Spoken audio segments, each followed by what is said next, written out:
I choose Elena. The words rang through the grand obsidian hall, silencing the murmurs of the elite. Lisa felt the air leave her lungs. Her betrothed, Alpha Marcus, wasn't looking at her. His gaze, heated and resolute, was locked on her younger sister, Elena, who stood by the altar in a gown of spun silver. "Marcus, what are you doing?" Lisa whispered, the bouquet of winter roses trembling in her grip. He finally met her eyes, offering nothing but cold indifference. "I'm taking my true Luna. It was never going to be you, Lisa."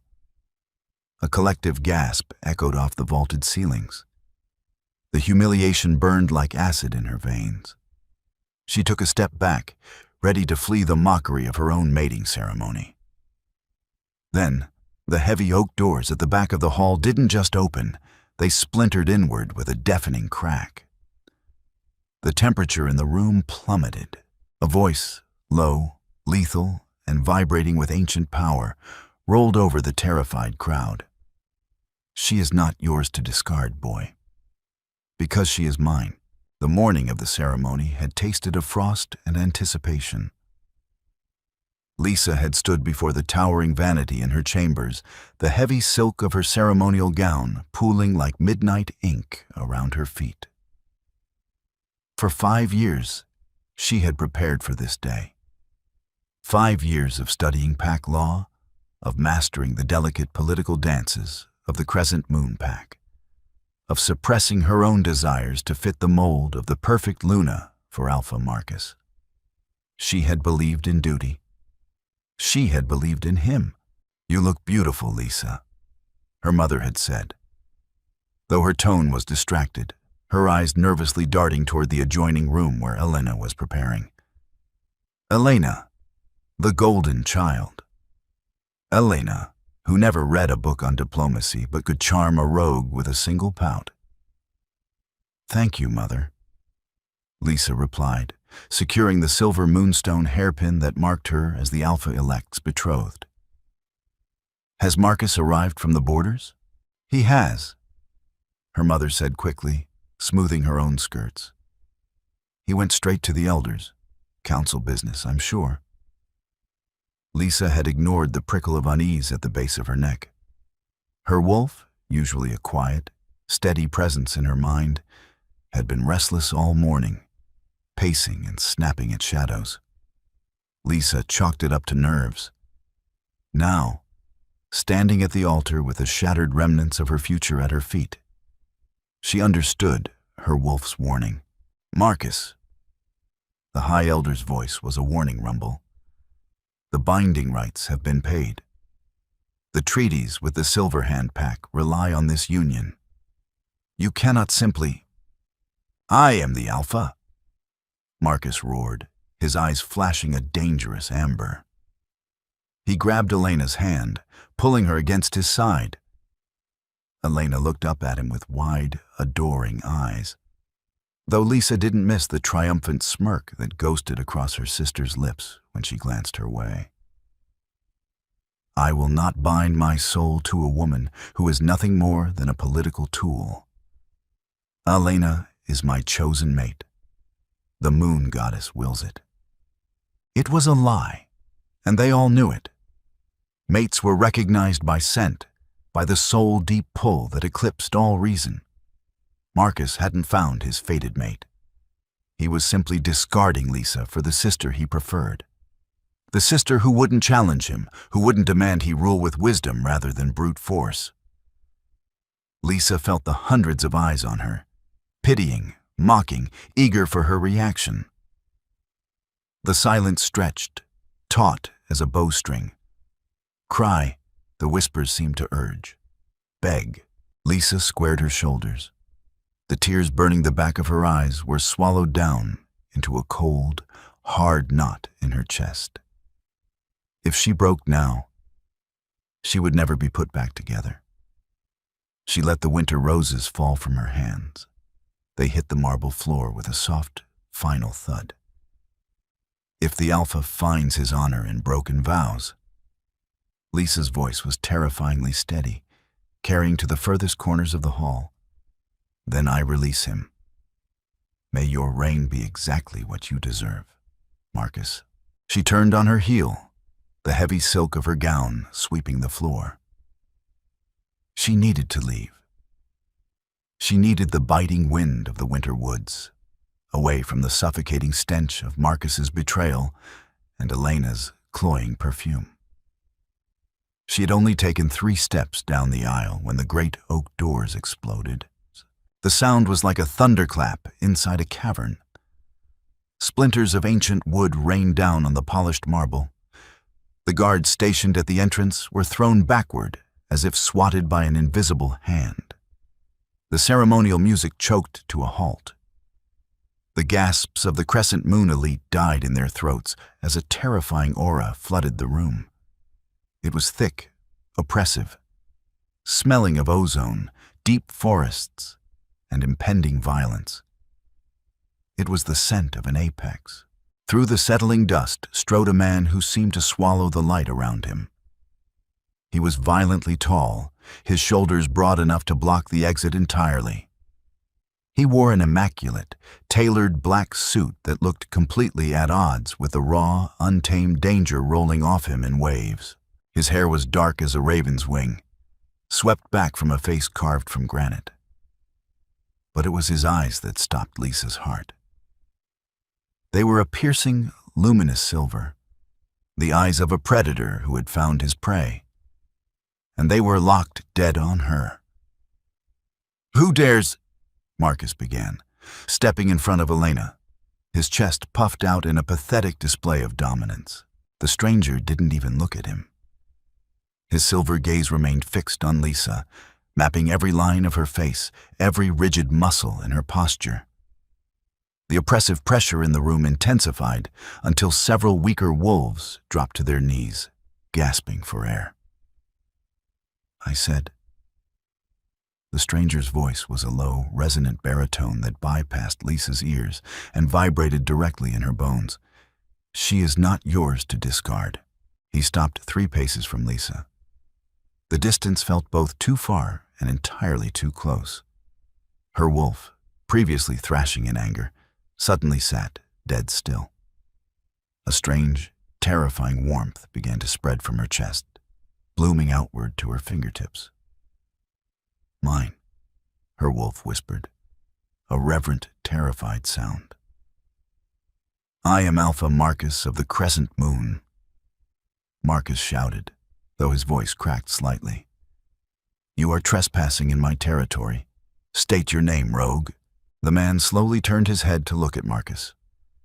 The movement was deliberately, terrifyingly slow. When he spoke, the dismissal in his tone was absolute. "Rogue?" The man let out a dark, humorless chuckle. "You are standing in a puddle, boy, and calling yourself an ocean." The High Elder, previously frozen in shock, suddenly collapsed to his knees, his forehead touching the marble. "Your Majesty," the old man rasped, his voice trembling violently. A collective shudder ran through the room. Majesty. There was only one man on the continent addressed by that title. A man of myth, of nightmares, who ruled the sprawling, brutal northern territories. The Alpha King. David. David turned back to Lisa. The lethal coldness in his eyes melted into something that made Lisa's breath catch, something fierce, possessive, and impossibly tender. He closed the distance between them, ignoring the room full of terrified wolves, as if they were nothing more than dust motes. He reached out, his large, calloused hand stopping inches from her cheek, waiting for her permission. "I have crossed 3 territories and slaughtered a dozen rogues to find you," David murmured. The words meant only for her. "I will not let a fool in a shiny crown take you from me." Lisa stared up at him, the scent of ozone and deep woods wrapping around her like a shield. "Who are you?" she breathed. His hand closed the final distance, his thumb brushing a stray tear she hadn't realized had escaped. The shock of his touch sent a jolt of pure electricity straight to her core. "I am your true mate, Lisa," David said, his voice a vow that resonated through the silent hall. "And it is time for you to come home." The silence in the obsidian hall was absolute, save for the ragged breathing of 100 terrified wolves. Lisa stood frozen, the phantom heat of David's touch lingering on her cheek. The words "true mate" echoed in her skull, a concept so foreign, so deeply buried in fairy tales, that her mind struggled to process it. Marcus, however, had processed enough to let his bruised ego override his survival instincts. "Lies," Marcus spat, though he remained safely behind the altar. "She is my betrothed. You cannot simply march in here and claim her, king or not. We have laws." David didn't turn around. He merely shifted his stance, and the oppressive, crushing aura in the room doubled. Several of Marcus's personal guard, who had tentatively drawn their silver blades, dropped them as their knees buckled under the sheer force of the king's dominance. "Your laws," David said softly to Lisa, his eyes never leaving hers, "govern the weak who need rules to survive. I govern the continent." He finally looked over his shoulder at Marcus. The silver of his eyes seemed to glow, bleeding into the sclera as his wolf pushed close to the surface. "You rejected her?" David's voice was deathly calm. "I heard it as I breached your pitiful borders. You chose the lesser sister." His gaze flicked to Elena, who shrank back, her smugness entirely replaced by stark terror. "A poor choice, but a fortunate one for me. The bond you attempted to forge is null and void. I am the Alpha," Marcus stammered, desperation making him reckless. "She belongs to this pack. You cannot take her without my consent." Lisa felt a cold, hard knot form in her stomach. Belonged, as if she were a piece of furniture to be traded or discarded at will. She looked at Marcus, really looked at him. The man she had spent 5 years bending herself backward to please now looked small, petty, and weak. Then she looked at David. The Alpha King stood as a bulwark between her and the pack that had just watched her humiliation without a word of protest. He offered no demands, only a shield. "He's right," Lisa said. Her voice cut through the heavy air, sharp as glass. David turned back to her, a flicker of surprise, and something that looked dangerously like heartbreak crossing his stoic features. "Lisa, he's right that I belong to this pack," she continued, her voice gaining strength. She stepped out from the protective shadow of David's broad shoulders, facing Marcus and the elders. "By birth, by blood, by years of service, I gave you my loyalty, Marcus. I gave you my youth and my counsel." She reached up and unclasped the heavy silver necklace that bore the crescent moon crest. It felt suddenly heavy, choking. "To Lisa, don't be foolish," her mother hissed from the front row, finally finding her voice. "He is the king, yes, but to leave your pack—" "My pack?" Lisa let the necklace fall. It hit the marble with a sharp clatter that made Marcus flinch. "My pack just stood silently while its alpha discarded me for a prettier face. My pack allowed 5 years of my devotion to be erased on a whim." She looked at Elena, who was gripping Marcus's arm tightly. "You can have him, Elena, but you will quickly learn that a man who breaks his vows so easily will not hesitate to break you when a newer, shinier prize comes along." Elena paled, opening her mouth to retort, but a low growl from David silenced her instantly. Lisa turned her attention back to the Alpha King. The heartbreak in his eyes had vanished, replaced by a burning, terrifying pride. "I, Lisa of the Crescent Moon," she spoke the ancient words of severance, the syllables tasting of copper and freedom. Sever my ties to this pack. I surrender my claim to these lands, to this alpha, and to this family. I walk away with nothing but the skin I wear and the wolf within me. A physical shockwave rippled through the room. The breaking of a pack bond was agonizing, a tearing of the soul that usually left a wolf violently ill.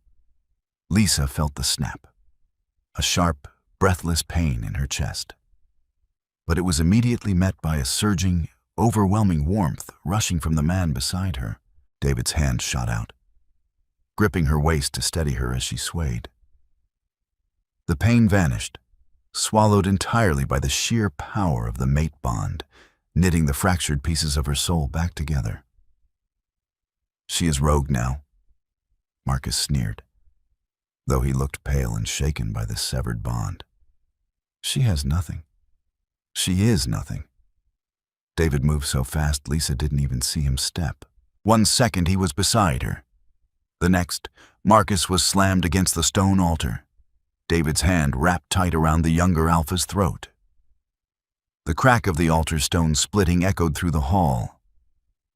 "Do not ever," David snarled, his fangs fully descended, his voice layered with the demonic double timbre of his lichen.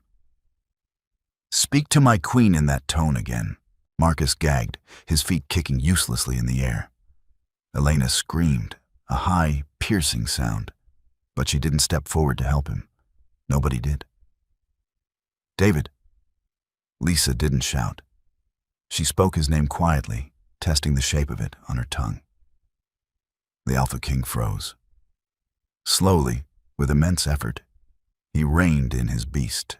He dropped Marcus, who collapsed to the floor, gasping and coughing up blood. David straightened his suit jacket, not sparing the choking Alpha another glance. He walked back to Lisa, offering his arm with archaic, terrifying grace. "My queen," he said, his eyes softening only for her. "Our carriage awaits." Lisa looked at the ruined doors, at the shattered altar, at the family that had never truly seen her. Then she placed her hand on the Alpha King's arm. "Take me home," she said.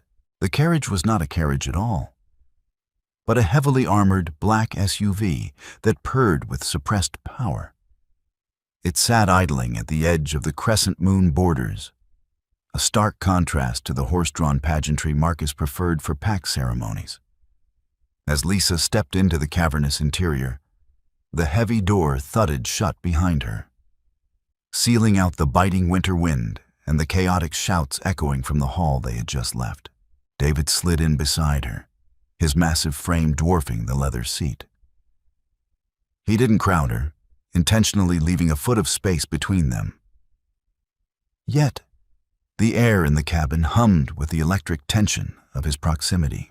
The convoy lurched forward, tires crunching over frosted gravel. Lisa stared out the tinted window as the familiar pine forests of her childhood blurred past. She felt hollowed out, as if Marcus had carved out a piece of her chest and left only cold air behind. But beneath that numbness, a terrifying, pulsing heat emanated from the man beside her. "You are trembling," David observed. His voice was no longer the earth-shattering rumble that had brought the High Elder to his knees, but a quiet, observational baritone. "It's just the adrenaline," Lisa lied, refusing to look at him. "And the cold." Before she could blink, a heavy, dark coat was draped over her shoulders. It smelled intensely of him. Cedar, ozone, and that dark, intoxicating scent that made her wolf whine softly in submission. "I did not mean to overwhelm you," David said, staring straight ahead at the partition separating them from the driver. "I have spent my life learning to control my beast, but hearing him reject you, feeling your pain bleed through the bond across 3 territories.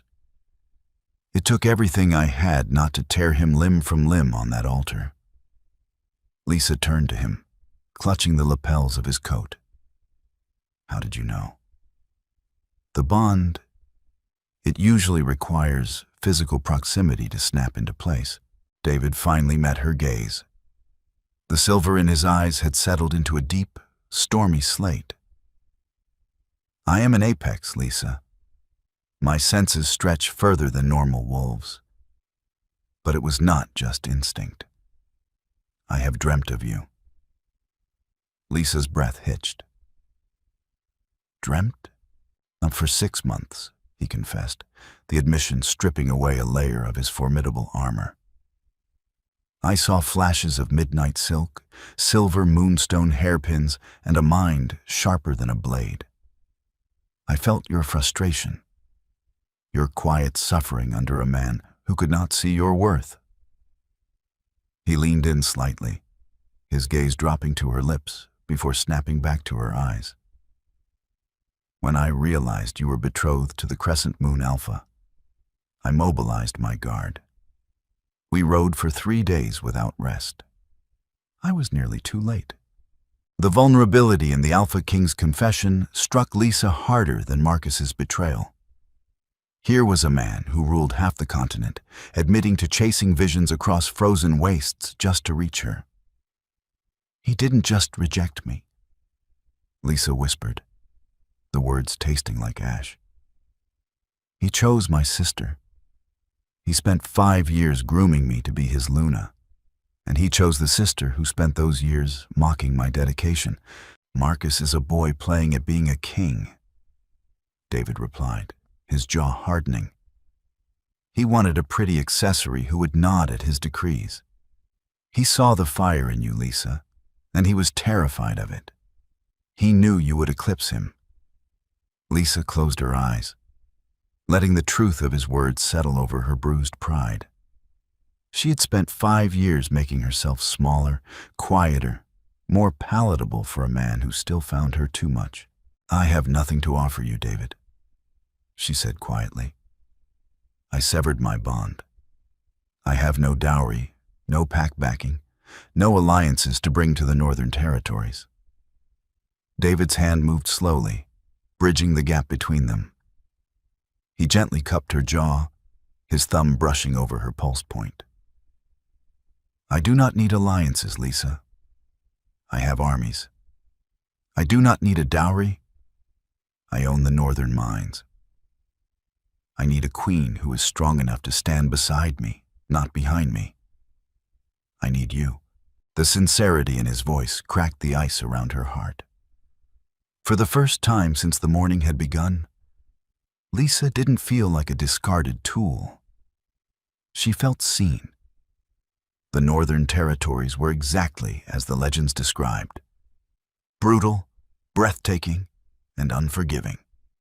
By the time the convoy crossed the heavily fortified borders, the gentle winter of the South had given way to towering, jagged peaks and forests buried under feet of pristine snow. The capital city, Winterfall, was built directly into the side of a massive mountain.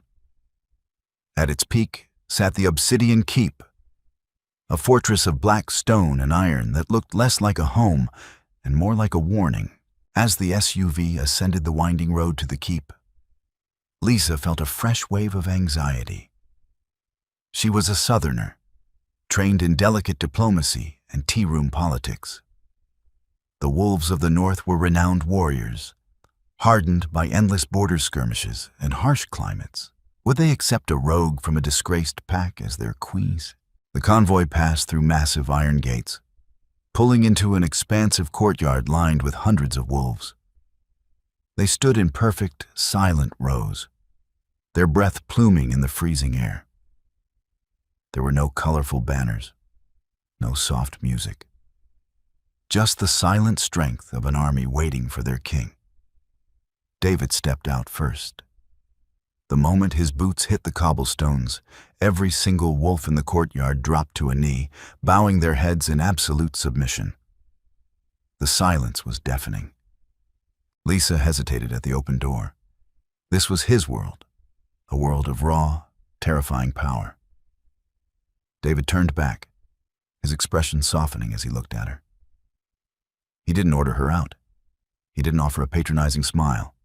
He simply extended his hand, palm up, waiting. Taking a deep breath, Lisa placed her hand in his. The warmth of his skin grounded her. She stepped out of the vehicle, the heavy silk of her ruined ceremonial gown stark against the snow. A low murmur rippled through the front ranks. Lisa stiffened, expecting judgment. But as she walked beside David, she noticed their eyes. They weren't looking at her ruined dress or the absence of a pack mark on her neck. They were looking at the way David held her hand, the way his massive frame angled slightly, shielding her from the wind. "Presenting the king," a voice boomed across the courtyard.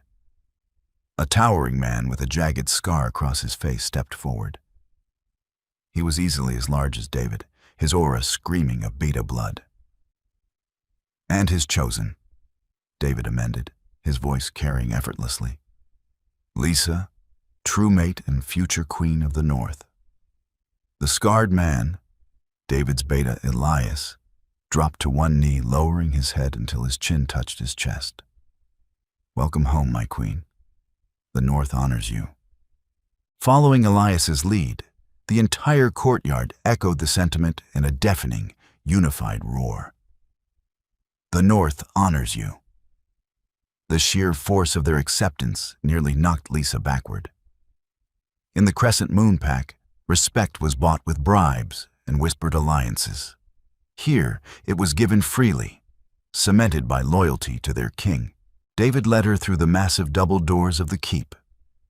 The interior was surprisingly warm, heated by massive hearths roaring with eternal fires. Tapestries of ancient battles lined the black stone walls. "Elias will show you to our chambers," David said quietly, pausing in the grand foyer. "I must attend to the border reports. The southern packs are already whispering about what happened." Lisa felt a twinge of panic at the idea of being left alone, but she pushed it down. She was no longer a frightened bride. "Go," she said, her voice steady. "I will be fine." David looked at her for a long moment, his silver eyes mapping her face. "You are safe here, Lisa. More than safe. You are the highest authority in this keep, second only to me. If anyone gives you pause, you have my permission to deal with them as you see fit." He leaned down, pressing a firm, lingering kiss to her forehead. The scent of him wrapped around her, soothing her restless wolf. "Rest," he commanded softly, before turning on his heel and striding toward the council rooms. Lisa watched him go, a strange, new sensation blooming in her chest. For the first time in her life, she wasn't bracing for a blow. She was bracing for a beginning. 2 days passed in a blur of quiet luxury and simmering tension. The Obsidian Keep, despite its fearsome exterior, was a marvel of comfort inside. Lisa's days were spent exploring the vast libraries, familiarizing herself with the intricate history of the northern packs, and learning the brutal honesty of her new people. The northern wolves did not mince words. If they had a problem, they stated it. If they respected you, they showed it. Lisa found the lack of political maneuvering refreshing, though she still caught herself analyzing every conversation for hidden traps. A leftover habit from her 5 years with Marcus. David was a constant, solid presence. Though burdened by his duties, he made sure to take every meal with her. They spent their evenings by the fire, talking late into the night. Lisa found herself opening up in ways she never had before, sharing her dreams, her frustrations, and the quiet agony of being the lesser sister in her mother's eyes. In return, David spoke of the heavy crown he wore, the constant threat of rogues, and his unyielding determination to protect his people. But the honeymoon bubble was destined to burst. It happened on the morning of the 3rd day. Lisa was in the war room, studying a map of the continent, when David entered. The air temperature plummeted a good 10 degrees, his jaw set in a hard, violent line. Elias trailed behind him, looking equally murderous. "What is it?" Lisa asked, setting down her pen. David tossed a crumpled piece of parchment onto the massive oak table. "A missive from your former alpha." Lisa picked it up, recognizing Marcus's elegant, sloping handwriting immediately. She skimmed the contents, her blood turning to ice. "To the Alpha King of the Northern Territories, your unprovoked attack on my pack and the subsequent kidnapping of my betrothed, Lisa, is an act of war. The Silver Hand Pack stands with me. Return her within the fortnight, or we will have no choice but to march on your borders to reclaim what is mine. Alpha Marcus, Crescent Moon." Lisa let out a harsh, disbelieving laugh. "Kidnapping? He discarded me in front of hundreds of witnesses." "He is spinning a narrative," Elias grunted, crossing his massive arms. The Silver Hand Treaty fell through the moment he chose Elena. They wanted an alliance with a disciplined Luna, not a pampered child. Marcus is losing face, and he's losing allies. He needs a scapegoat to unite the Southern Packs.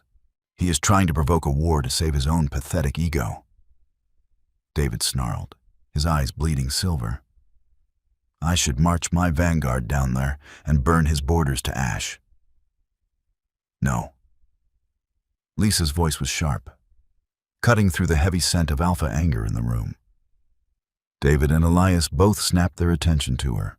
"You cannot strike first," Lisa explained, moving to the map. Her mind, honed by years of political study, was clicking into gear. "If you attack, you validate his claim. You become the rogue king who stole his bride. The other neutral packs will rally behind him out of fear. He wants you to react with violence." David stalked closer, his hands braced on the table, looming over the map. "So I let him spread lies about my queen? I let him threaten my territory? No," Lisa said, looking up to meet his furious gaze. "You let him dig his own grave." She pointed to the borders of the Crescent Moon Pack. "Marcus is weak. He relies on trade routes through the Whispering Woods, which are controlled by the neutral Ironclaw Pack. The Ironclaw Alpha values truth above all else. If we can prove Marcus broke the vows, if we can prove he chose Elena willingly and lied to the Silver Hands, he loses everything," Elias murmured, looking at Lisa with newfound respect. "No one will trade with a vowbreaker." "Exactly," Lisa said, "but we need proof, something undeniable." Just then, a timid knock sounded at the heavy wooden doors. A young guard stepped in, looking pale. "My king, forgive the intrusion. We intercepted a courier pigeon at the southern border. It carries a message sealed with the Crescent Moon crest, but it is addressed directly to the queen." Lisa frowned, extending her hand. The guard handed her a small scroll tied with a silver ribbon. She recognized the ribbon. It was the same one Elena had worn in her hair on the day of the ceremony. She broke the seal and unrolled the parchment. The handwriting was erratic, desperate. "Lisa, please help me. He is not the man we thought. He is losing his mind. He hit me today. I know I wronged you, but please, you know the pack laws.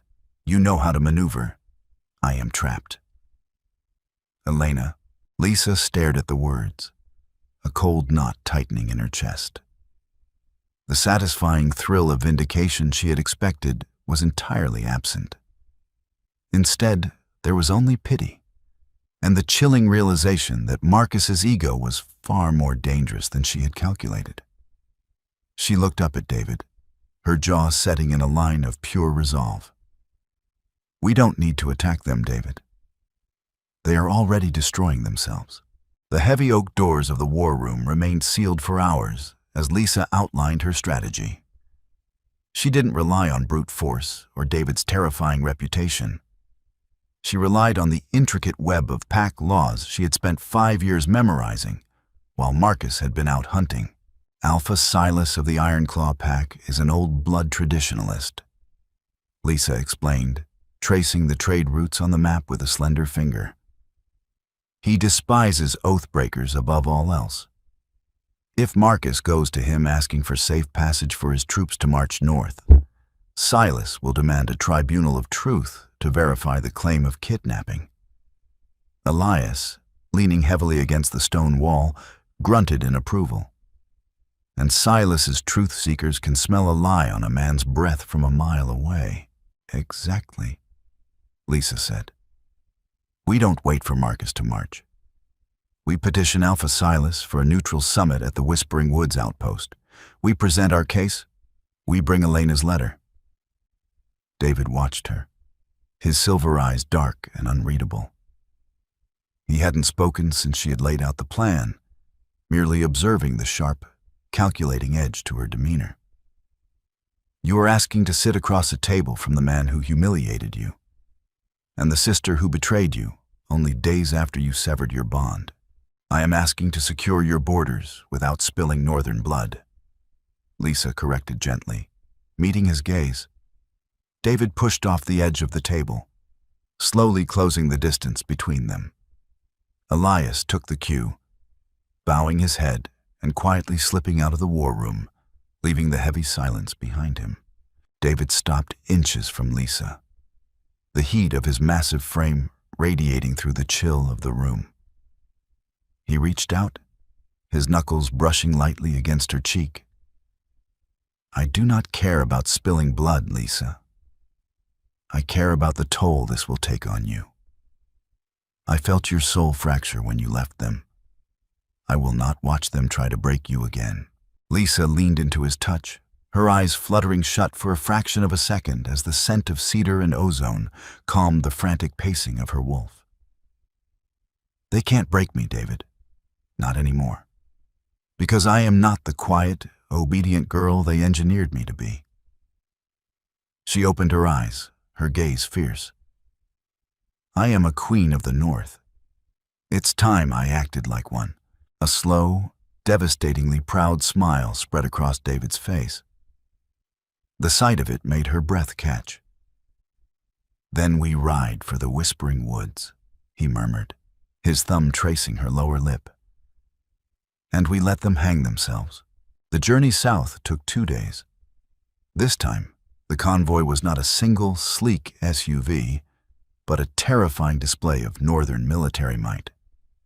50 armored vehicles moved in perfect synchronization, flanked by a vanguard of shifted wolves whose dark coats blended seamlessly with the shadows of the pines. Lisa rode in the lead vehicle with David. She wore no silk or lace. Instead, the keep's tailors had crafted her a riding habit of black leather and thick wool, lined with silver thread. A heavy fur cloak, bearing the direwolf crest of the Northern Territories, rested on her shoulders. She looked formidable.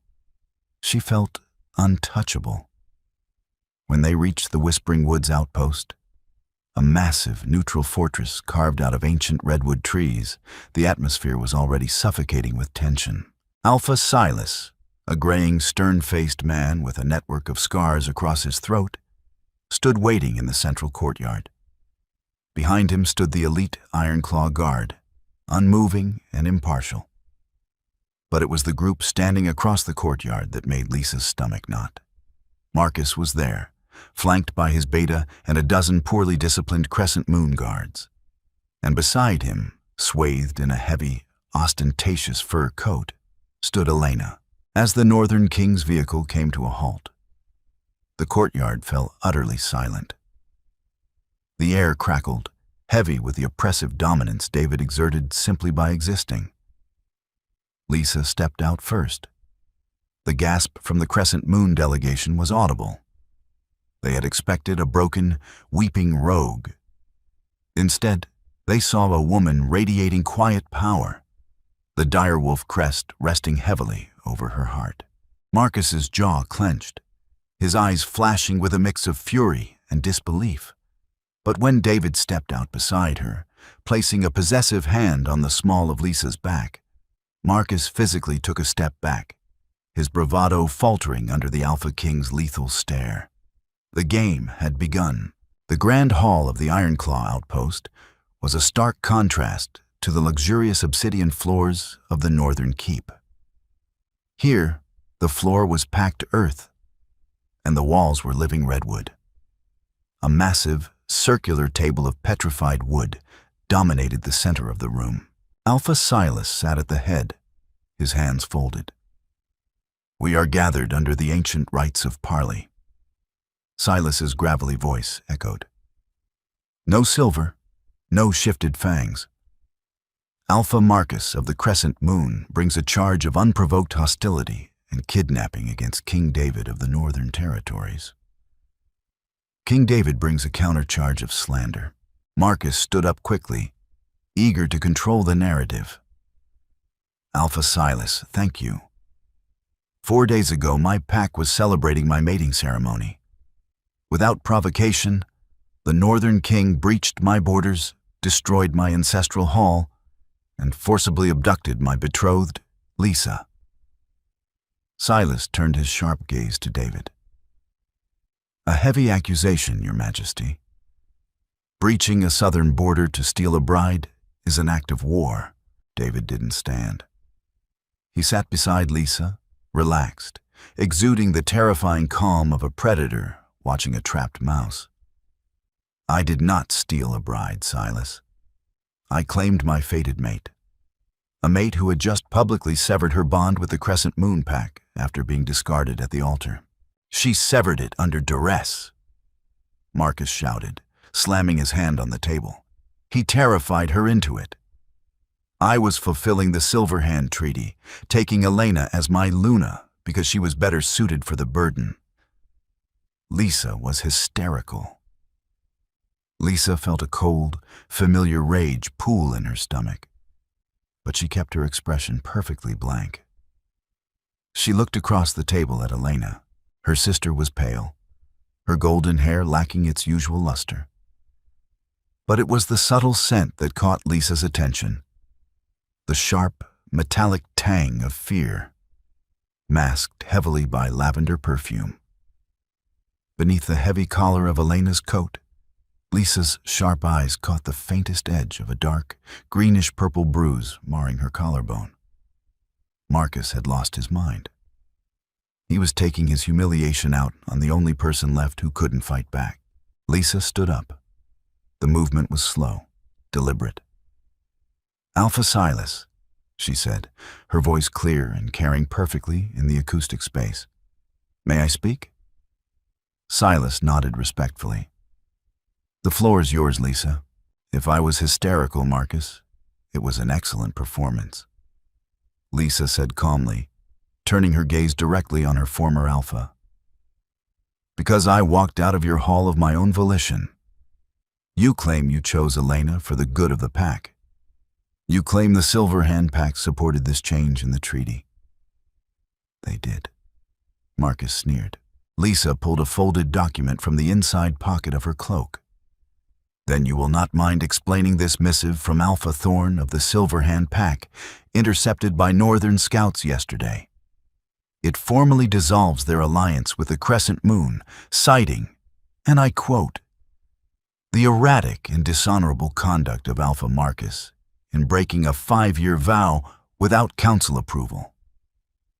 Marcus blanched, the color completely draining from his face. That is a forgery. It bears the Silver Hand wax seal, imbued with Thorn's magical signature. Silas rumbled, extending a hand. Lisa passed the document to the neutral Alpha. Silas examined it for only a moment before nodding. "It is authentic." Whispers broke out among Marcus's own guards. They hadn't known. Marcus had been lying to his own people to maintain his grip on power. Furthermore, Lisa continued, stepping away from the table, her presence commanding the entire room. "You claim I was abducted. Yet here I stand, unbound, uncoerced, speaking freely before a neutral tribunal. She turned to her sister.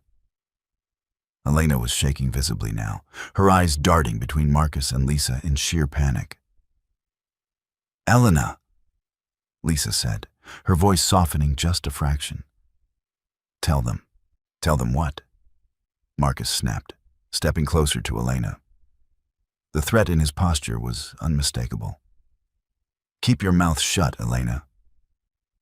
David let out a low, vibrating growl that rattled the wooden cups on the table. "Let the girl speak, boy, or I will remove your tongue and speak for you." Elena burst into tears. She reached into her pocket, her hands trembling violently. But before she could retrieve whatever she was reaching for, Marcus snapped. The illusion of Marcus's control shattered completely. Realizing that Elena was about to expose him, and that his lies to the Iron Claw and his own pack were crumbling in real time, the Crescent Moon Alpha gave into the madness that had been festering since the altar.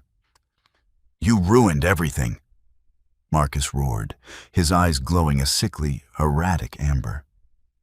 He lunged, not at David, but at Elena. His hand raised, aiming a brutal backhand at the sister who was about to betray him. But Lisa was faster. Years of suppressing her instincts gave way to the explosive power of a northern queen. She vaulted over the corner of the petrified wood table, her shoulders slamming squarely into Marcus's chest before he could connect with Elena. The impact sent the Alpha stumbling backward, gasping in shock. Lisa landed lightly on her feet, placing herself directly between Marcus and her weeping sister. "Don't you ever touch her again," Lisa snarled, her own eyes flashing a brilliant, luminous silver, a reflection of the mate bond surging with David's power. "Treason!" Marcus screamed, scrambling backward as his claws fully elongated. He looked toward his stunned guards. "Kill them! Kill the Northern King! They are using witchcraft to control her." It was the desperate, pathetic cry of a broken man. But to Lisa's horror, a half-dozen of the men at the back of the room, men who wore crescent moon colors but lacked the scent of the pack, drew weapons. And the weapons didn't gleam with the dull gray of steel. They shone with the toxic, blinding white of pure silver. Rogues. Marcus had hired mercenaries and smuggled silver into a peace tribunal. It was the ultimate, unforgivable taboo. "Silver!" Silas roared, flipping the massive table upward to form a barricade as the first crossbow bolt snapped through the air. Chaos erupted. But the Northern King did not panic. He simply unleashed the beast. David moved like a shadow detached from the physical world. In the span of a single heartbeat, he bypassed the overturned table. The first rogue barely had time to aim his blade before David's hand snapped out, crushing the man's wrist with a sickening crunch. The silver blade clattered to the earth. Elias was right behind him, shifting mid-leap. The beta's massive midnight black wolf form tackled two rogues to the ground, his jaws securing their weapon arms in a bone-crushing grip that stopped just short of lethal. David had ordered no blood to be spilled, and his vanguard obeyed. Lisa didn't watch the fight. She grabbed Elena by the shoulders, pulling her behind the safety of the heavy wooden pillars. "Lisa, I'm sorry," Elena sobbed, clutching her sister's leather riding habit. "He went crazy after David humiliated him. The elders started questioning him. He blamed me. He said I wasn't enough of a Luna." "Hush," Lisa commanded, her tone brokering no argument.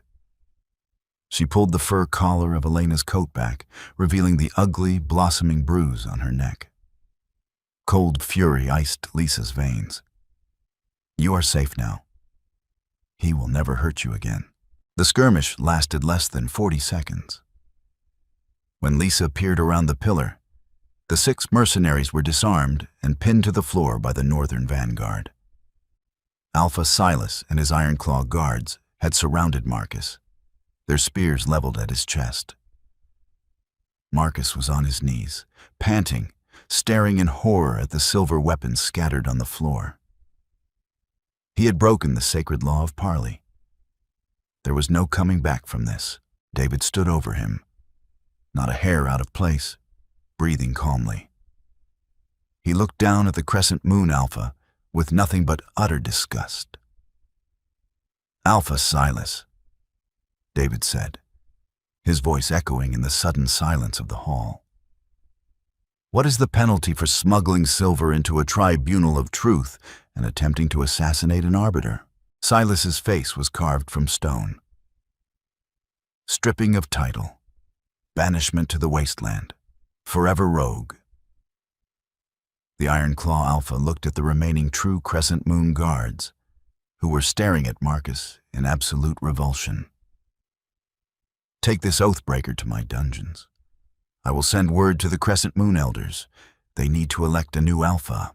Marcus didn't fight as the Iron Claw guards dragged him away by his armpits. His eyes were wide, empty, locked onto the floor. The arrogant boy playing king was gone, leaving only a broken shell behind. David turned away from the pathetic sight. His silver eyes immediately sought out Lisa in the shadows of the pillar. The violent, predatory aura around him instantly evaporated, replaced by that deep, anchoring warmth. He walked toward her, extending his hand. Lisa looked at her sister, still trembling on the floor. "Get up, Elena," she said softly. "You are coming north with us. We will find a place for you. But you will learn to stand on your own 2 feet. Elena nodded frantically, wiping her tears. Lisa turned back to David. She placed her hand in his, letting him pull her against his chest. She buried her face in his neck, breathing in the scent of cedar and ozone, feeling the steady, indestructible beat of his heart. They had won without a war. She had protected her people, saved her sister, and destroyed her abuser, using nothing but the truth. "You were magnificent," David whispered against her hair, his arms wrapping tightly around her. "My brilliant queen." 3 months passed. The brutal northern winter, which Lisa had initially feared, had become a blanket of peace over the obsidian keep. She stood on the sweeping stone balcony of the king's chambers, her breath pluming in the frigid, crystal-clear air. Below her, the city of Winterfall hummed with industry and life. The people didn't cower when she walked through the markets. They bowed with genuine, hard-earned respect. She was the queen who had outsmarted a tyrant and secured their southern borders without sacrificing a single northern soldier. "You're going to freeze out here." Lisa didn't turn around as the quiet voice broke the silence. Elena stepped onto the balcony, wrapping a thick gray woolen shawl tightly around her shoulders. The younger sister was almost unrecognizable from the pampered, golden girl who had stood at the crescent moon altar. Her hair was braided back simply, and her hands, once soft and manicured, bore the small calluses of someone who had spent the last 8 weeks volunteering in the keep's vast, geothermal greenhouses. "The cold doesn't bother me much anymore," Lisa replied, offering a small smile as Elena stepped beside her at the parapet. "It bothers me." Elena shivered, though she didn't retreat inside. She looked out over the snow-capped peaks. "The High Elder of the Crescent Moon sent another raven this morning. I saw it arrive at the rookery." Lisa's expression sobered. With Marcus banished to the wastelands, the Crescent Moon Pack had fractured. Without strong leadership or the trade routes Marcus had foolishly sabotaged, they were starving. "They are begging for annexation," Lisa said softly, stating the truth they both knew. "They want the northern territories to absorb them." Elena looked down at her hands. "Our mother wrote to me. She asked if I could put in a good word with you, to make sure they aren't treated as second-class citizens if David agrees." "And what did you tell her?" "I threw the letter in the hearth," Elena said, her voice steady, lacking the childish tremor it once held. She looked up, meeting Lisa's eyes. I told her weeks ago that I am a citizen of the North now, and my loyalty is to my queen. I won't play their political games anymore, Lisa. I'm done being a pawn. A profound sense of closure washed over Lisa. The bitter resentment that had poisoned their sisterhood for years had finally burned away, leaving behind a quiet, tentative, mutual respect. Thank you, Elena. The heavy wooden doors to the chamber opened, and the undeniable, electric presence of the Alpha King filled the room. Elena immediately bowed her head. My king, my queen, I will leave you to prepare. As Elena slipped back inside, David crossed the room and stepped onto the balcony. He didn't bother with a cloak, his internal heat radiating outward as he wrapped his massive arms around Lisa from behind, pulling her flush against his chest. Elias tells me the greenhouse workers are trying to promote your sister to a supervisory role, David murmured, burying his face in the crook of Lisa's neck, breathing in her scent. She found her own path, Lisa said, leaning back into his solid strength. She closed her eyes, savoring the grounding scent of cedar and ozone. What of the Crescent Moon petition? David turned her around to face him. His silver eyes were bright, stripped of the lethal coldness he showed the rest of the world. I signed the decree an hour ago. We are absorbing their territory. But I added a stipulation. He reached into his pocket and pulled out a heavy iron signet ring, the crest of a regional governor. They will not be ruled by a military general. They will be overseen by a diplomat of your choosing. You saved them, Lisa. You decide their fate. Lisa looked at the ring, the weight of his absolute trust settling over her. He wasn't giving her a token role. He was sharing his empire. You would trust me with the southern border? David brought his hand up, his thumb gently tracing her jawline. I would trust you with my life, my soul, and my kingdom. You are the brightest mind this continent has seen in a century.